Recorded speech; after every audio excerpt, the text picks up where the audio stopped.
नमस्कार, मी लतिका महाराष्ट्र रेसिपीमध्ये मी तुमचं स्वागत करत आहे।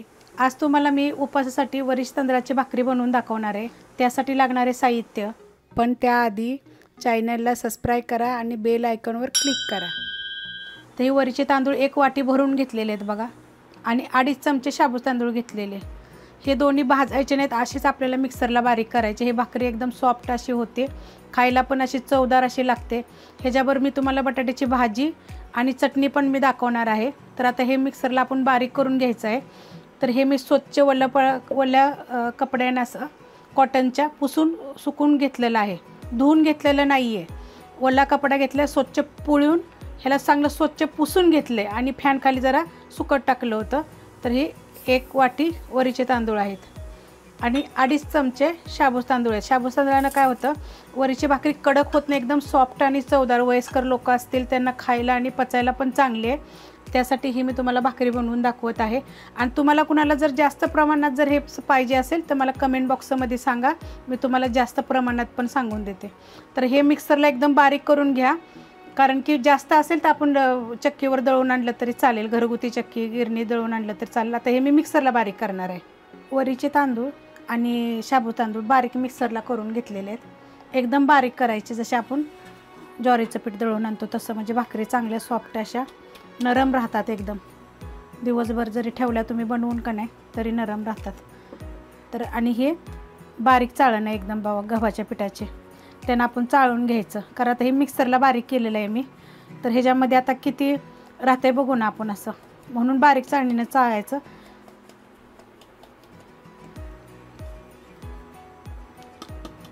जर तुम्हाला सांगितलं मी जास्त प्रमाणात जर तुम्हाला पाहिजे असेल ना तर तुम्ही मला कमेंट करा, मग मी तुम्हाला सांगेन। तर बघा ह्याच्यामध्ये काहीच राहिलेलं नाही, एवढं बारीक झालेलं आहे। हे बघा एकदम एवढंसं राहिलेलं आहे, ती पण मिक्सरला कमी जास्त करून असं मी केलेलं आहे बारीक, तर ते ओलं होतं मग गरम झाल्यानंतर। तर ते पूर्ण मी चाळून घेतलेलं आहे एकदम बारीक। बघा ह्यानं भाकरी एकदम बघा एकदम छान अशा होतात ना, सॉफ्ट एकदम। जरी तुम्ही सकाळी जरी बनवल्या तर दुपारी पण खाऊ शकता, एकदम मुलायम अशा, कडक लागत नाही काय नाही, वयस्कर लोकांना बी खाऊ शकतो। आणि तुम्ही जर हे सगळं बनवलं की नाही, भाकरी बटाट्याची भाजी, तर मला इंस्टाग्रामवर फोटो पाठवा। तर ह्याच्या संग आपल्याला खायला काय काय पाहिजे ते पण मी तुम्हाला लगेच सांगते। बटाट्याची भाजी करणार आहे आणि त्यासाठी बघा मी मिरच्या ना लोक अशा मी आबडधोबड कुटून घेतल्यात, मिक्सरला बारीक करून घेतलेल्या आहेत। आणि ह्याच्यामध्ये मी काश्मीरी पावडर थोडी टाकणार आहे आणि मी लाल मिरचीची चटणी बी तुम्हाला दाखवणार आहे, म्हणजे तुम्हाला उपासाला ना खायला जरा बरं वाटेल भाकरी संग बटाट्याची भाजी आणि शेंगदाण्याची चटणी। तर पहिले आपण बटाट्याची भाजी बनवून घेऊया। बटाट्याच्या बघा फोडी करून घेतलेले, ते बटाटा चांगला शिजवून साल काढून घेतलेला आहे। असे बारीक मोठ्या केल्या तरी तुम्ही चालतेले। अर्धा चमचा जिरे घेतलेले आणि ह्या मिरच्या ना मी मिक्सरला बारीक करून घेतलेल्या आहेत त्या। आणि हा काश्मीरी मिरची पावडर आहे, ही उपासाला चालते, नुसती मिरची पावडर आहे। बटाट्यात घालायसाठी शेंगदाणे आहे, ते भाजून साल काढून घेतलेले आहेत, असे मोठे मोठे आबडधोबड कुटले। चवीपुरतं मीठ आहे आणि त्यावर शेंगदाण्याची चटणी दाखवणार आहे। तर शेंगदाणे भाजून आबडधोबड कुटून घेतलेले आहे ते, तरी पण आपल्याला अजून कुटायचे, एकत्र कुटायचं। त्यासाठी तिखटवाली मिरची पावडर, ह्यात तिखट मिरची पावडर आणि काश्मीरी पण आहे, उपासासाठी मी ठेवलेली आहे वेगळी करून। चवीपुरतं मीठ आणि थोडंसं जिरं आणि आपल्याला तेल लागणार आहे। तर आता पहिलं आपण बटाट्याची भाजी बनवून घ्यायची। कढई गरम करत ठेवलेली आहे, त्याच्यामध्ये बघा हे तेल टाकून घ्यायचं। तर हे तेल ना 1 चमचा टाकणार आहे। हे तेल शेंगतेल आहे, आम्ही शेंगतेलच खातो, दुसरं तेल आम्ही खातच नाही कोणतं, फक्त शेंगतेल खातो। तर हे चांगलं कडक गरम होऊन देऊया। तेल चांगलं गरम झालेलं आहे, त्याच्यामध्ये जिरं टाकून घ्यायचं आणि जिरं चांगलं तडतडून देऊया आपण। जिरं चांगलं भाजलं की नाही मग त्यात चांगली त्याची बघा चव उतरते। तर जिरं बघा चांगलं भाजलेलं आहे, तर त्याच्यामध्ये आपण ही जी मिरची कुटून घेतली होती बघा, तर हे बी सकाट आहे, बी काढलं नाही मी, बी सकाट टाकलेलं आहे। तर त्याच्यामध्ये आता लगेच बटाटा, कारण मिरची जळून जाईल, लगेच बटाटा टाकायचा आपण। हा बटाटा मी शिजवून कापून घेतलेला आहे बघा। ही बटाट्याची भाजी अशा पद्धतीनं करून बघा, लई छान लागते। आता ह्याच्यामध्ये बी थोडंसं मीठ टाकणार आहे, चवीप्रमाणे मीठ टाका तुम्ही। आणि काश्मीरी मिरची पावडर बघा हे, कारण ह्याच्यात बघा मी मिरची पावडर पण टाकली असती, पण ही अशा पद्धतीने जर बटाटा केला ना तर लई छान लागतो चवीला। आणि भाकरी बरं, हे वरिष्ठ तांदळाची मी तुम्हाला भाकरी बनवून दाखवणार आहे ना, त्याच्यावर खायला हे छान लागतं। तर ह्याच्यामध्ये बघा मी शेंगदाण्याचं आबडधोबड शेंगदाणे केलेले आहे, ते टाकणार आहे। तुम्ही जर बारीक केले तरी चालते। तर आपण हे चांगला परतून घ्यायचा बघा, कारण आपण यात मिरची टाकलेली आहे कुटून। आणि मीठ वगैरे तर एकजीव झालं पाहिजे. आपण बटाटा कसा असं चांगला परतून घ्यायचा बघा. एकसारखी चांगली हलवून चांगली बटाट्याची भाजी मी परतून घेतलेली आहे. तर आता हे आबडधोबड आपण शेंगदाणे ह्यात टाकलेले आहेत. का तर ही भाकरीवर खाताना ना एकदम चवदार अशी ते छान अशी लागते. जर तुम्हाला एकदम बारीक करायचे असले तरी करू शकता तुम्ही, पण अशा माझ्या पद्धतीनं तुम्ही करून बघा. बघा वरीच्या तांदळाच्या भाकरीवर ही बटाटे भाजी एकदम वेगळी अशी छान अशी होती. तर आता मी ही गॅस बंद करते. आपला बटाट्याची भाजी झालेली आहे. आता आपण शेंगदाण्याची चटणी बनवायची आहे. तर बघा शेंगदाणे असे खरपूस आणि चांगले मी भाजून घेतलेले आणि आबडधोबड कुटलेत, कारण मला बटाट्याला पाहिजे होते म्हणून मी सगळेच आबडधोबड कुटून घेतलेले आहेत. ही मिरची पावडर आहे, तिखटवाली पण आहे आणि कलरवाली पण आहे. उपवासासाठी मी वेगळी बनवून ठेवते. चवीपुरतं मीठ आहे आणि जिरं आहे. तर आपल्याला ही चटणी बनवायची. तर चटणीसाठी बघा मी खलबत्त्यामध्ये पहिले शेंगदाणे कुटून घेतले होते. हे शेंगदाणे मी आबडधोबड करून घेतले होते. त्याच्यामध्ये बघा ही मिरची पावडर. ही चटणी बघा छान लागते चवीला. तुम्ही अशी पण भाकरीवर रोज खाल्ली तर जेवताना चालेल. जिरं आणि चवीपुरतं मीठ आणि हे चांगलं एकजीव कुटून घ्यायचं. मग बघा उपासाच्या टायमाला भाकरीवर काय चव लागते, त्याची जेवणाची चवच वाढते. तर हे मी चांगलं एकजीव कुटून घेत बघा. एकजीव असं चांगलं कुटलेलं आहे. ह्या चटणीची ना चव बघा एकदम वेगळी. तुम्ही भाकरीवर असं कधी वरण भातावर वगैरे खाल्ली तरी चालू शकते. तर ही चटणी तुम्हाला मी आता काढून दाखवते. आणि बरेच दिवस टिकते बरं का, महिना 2 महिने टिकते ही चटणी. आता ही मी उपासासाठी केलेली आहे, पण तुम्हाला जर अशा पद्धतीनं जरी बनवायची असेल का नाही तरी पण ही महिना 2 महिने टिकते. तर आता ही मी सगळी खलबत्त्यातले काढून घेते. बघा खाली चिटकले चांगलं. बघा वाटीत काढलेली आहे. तर चटणी बघा कशी झालेली आहे. एकजीव एकदम त्याच्यामध्ये जिरं बिरं सगळं कुठलं गेलेलं आहे. आणि ही चटणी ना महिना 2 महिने राहते बघा चांगली. आता कसे श्रावणात लोक लय उपास पकडतात, तरी महिन्याभरासाठी जरी करून ठेवली ना तरी चालते ना. अशी आपल्याला रोज खायला जरी बनवली ना अशी तरी चालते. तर आता आपण भाकरी बनवून घेऊया बघा. आता आपण भाकरी करून घेऊया उपवासाची. तर ही एवढं काय आपल्याला पीठ नाही लागणार, ते आपण ह्यातलं पीठ काढून घेऊया. ह्यातलं मी थोडंसं पीठ काढून घेतलेलं आहे, कारण आपल्याला जशी भाकरी थापल ना तसंच पीठ टाकायचं. जास्त पीठ घ्यायचं नाही. ह्यात बघा मी 1 चिमूटभर मीठ टाकलेलं आहे. आणि आपल्याला हे काही गरम पाण्यानं मळायचं नाही आहे, थंड पाणी घ्यायचं. तर मी थंड पाणी घेतलेलं आहे.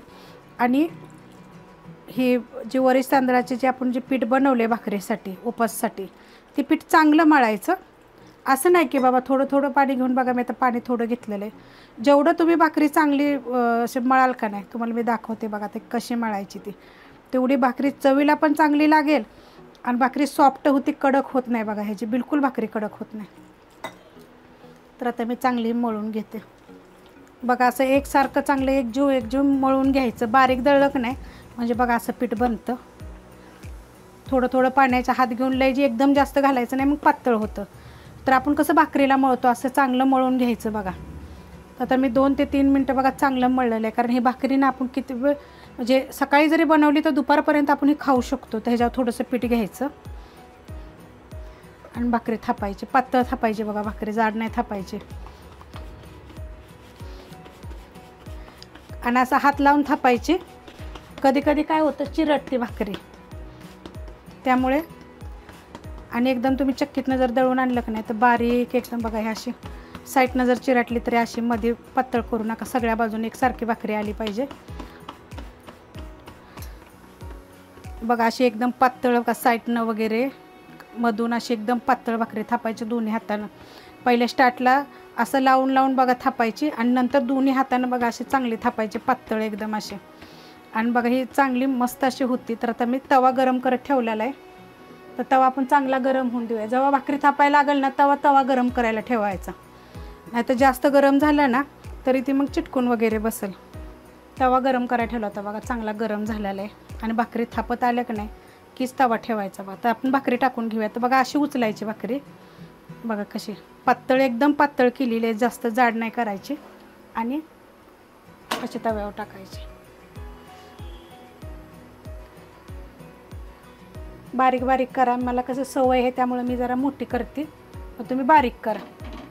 आणि असं चिरटतात बघा साईडनं थोडं थोडं. तर हात लावून करायचे मग चिरटत नाही. आणि बारीक दळून आणल्यावर तर बिलकुल बघा चिरटत नाही. मी जास्त पातळ केली तुम्ही थोडी बघा तर हालायला पण लागली. जास्त पातळ केलेली आहे मी. तुम्ही थोडी जाड केली तरी चालेल. ही भाकरी बिलकुल कडक नाही होणार, एकदम सॉफ्ट अशी चांगली लागते. आणि खायला थोडंसं मीठ टाकायचं त्यात बनवताना. तर आपण खालची साईड चांगली पहिली भाजून घेऊया. आणि मग पलटी करूया. तर पाणी लावून घेतलेलं आहे, तर उलटी करून घेऊया आपण. बघा बघा भाकरी किती छान एकसारखीने एकदम पातळ अशी झालेली आहे. अशा पद्धतीने भाकरी करायची. ही भाकरी बघा तुम्ही खायला बटाट्याची भाजी, चटणी, दह्यासोबत ह्यासोबत उपासाला खाऊ शकतो. कारण कुणाकुणाला काय होतं खिचडी पचत नाही, जाळही होतं, त्यामुळे भाकरी करून खायची. तर आपण ही चांगली भाकरी बघा अशी भाजून घ्यायची. ह्या साईडनं बघा किती छान अशी भाजलेली आहे. पातळ जर थापली की नाही तर अशा वर भाजून येते भाकरी. तर असं थोडंसं करायचं आणि जेवढी पातळ असेल तेवढी बघा भाकरी चांगली. तर बघा भाकरी कशी भाजलेली आहे एकदम मस्त. तर तुम्ही ही अशी पलटी करून पण भाजू शकता आणि गॅसवर पण भाजू शकता बरं का. दोन्ही साईडनं जरी तुम्ही भाजली तरी चांगली भाजते. आणि वरीच तांदळाची भाकरी ना खरं खायला चांगली, पोटाला बी चांगली. आपण वरीचा भात खाऊ शकतो उपासाला. आता मध्ये बघा इथं होल पडले बघा. आता इथं मध्ये ना भाकरी फुगली, त्याचं होल पडलं ना तर भाकरी एकदम टमटमीत फुगते एकदम चांगली मस्तपैकी. बघा कसं होल पडलेलं आहे, ह्याला दूर निघतो त्यातनं. भाकरी बघा कशी झालेली एकदम मऊ. तर ही भाकरी काय करायची, अशी घडी करायची आणि ठेवायची एकदम सॉफ्ट आणि चांगली. तर आपली बघा मी सगळं बनवून झालेलं आहे. आता ही भाकरी पण बनवून झालेली आहे सगळ्या साईडनं. बघा किती चांगली आणि पातळ किती आहे बघा. पहिली गोष्ट म्हणजे अशी पातळ आणि फुगली बघा किती टमटमीत अशी फुगलेली आहे बघा कशी दिसते फुगलेली. आणि अशी भाजून घ्यायची. तर तुम्हाला ही जर रेसिपी जर आवडली असेल तर लाईक करा, सबस्क्राईब करा, कमेंट करा आणि शेअर बी करा.